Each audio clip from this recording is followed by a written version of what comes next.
కార్యక్రమాన్ని విజయవంతం చేయడానికి వచ్చినందుగా ముందుగా ధన్యవాదాలు తెలియజేస్తా ఉన్నాను.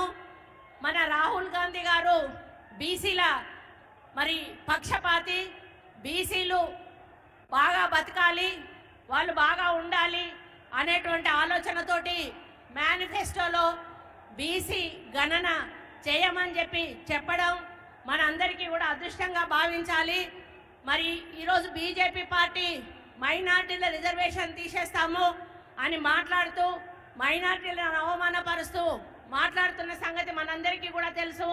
మన ముఖ్యమంత్రి రేవంత్ రెడ్డి గారు అధికారంలోకి వచ్చినాక నిరుపేదల సంక్షేమం అభివృద్ధి ధ్యేయంగా ఈ ప్రభుత్వాన్ని ముందుకు తీసుకుపోతూ ఎన్నో సంక్షేమ కార్యక్రమాలు అందిస్తున్న విషయాన్ని జీర్ణించుకోలేక ఒక పక్క టీఆర్ఎస్ బీఆర్ఎస్ నేతలు, అదేవిధంగా ఒక పక్క బీజేపీ నేతలు అన్ని విమర్శలు చేస్తూ మాయమాటలు చెప్తూ మోసపూరితమైన ప్రసంగాలు చేస్తూ మరి ప్రజలను మభ్యపెడతా ఉన్నారు.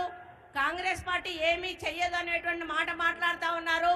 ఇది ఇందిరాగాంధీ నిలబడ్డటువంటి గడ్డ మెదక్ ఈ చుట్టుపక్కల అభివృద్ధి చెందింది అంటే ఆ రోజు ఇందిరమ్మ ఇక్కడ ఎంపీగా నిలబడ్డారు కాబట్టే వేలాది కుటుంబాలు ఈ రోజు వాళ్ళు బతుకుతా ఉన్నారని గర్వంగా చెప్తా ఉన్నాను. బీజేపీ మరి మోడీని అమిత్ షాను ఒక్కటే అడుగుతా ఉన్నాను, మీ ప్రభుత్వం వచ్చినాక తెలంగాణకు ఏదైనా ఒక ఫ్యాక్టరీ కానీ ఒక కంపెనీ కానీ తెచ్చారా అని చెప్పి మిమ్మల్ని అడుగుతా ఉన్నాను. కాబట్టి మరి వాళ్ళు 9.5 సంవత్సరాలు పరిపాలనలో తెలంగాణకు ఇచ్చింది శూన్యం అనే విషయాన్ని మనం గుర్తు చేసుకోవాలి.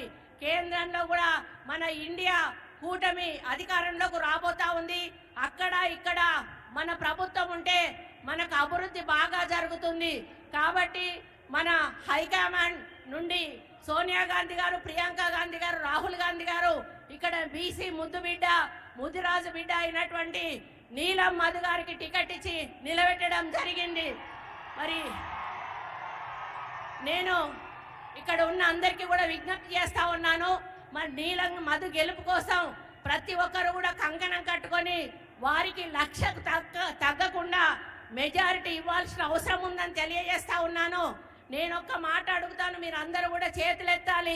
ఇక్కడ బీసీ బిడ్డలు ఎంతమంది ఉన్నారు? చేతులు ఎత్తండి. బీసీ బిడ్డలు उतना बीसी लोग है साहब, हमारा उतना बीसी लोग है। ये लोग पूरा वो बीसी कैंडिडेट नीलम मधु को जिताने के लिए तैयार है।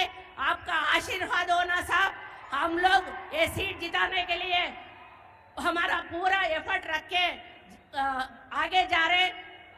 धन्यवाद, नमस्कार।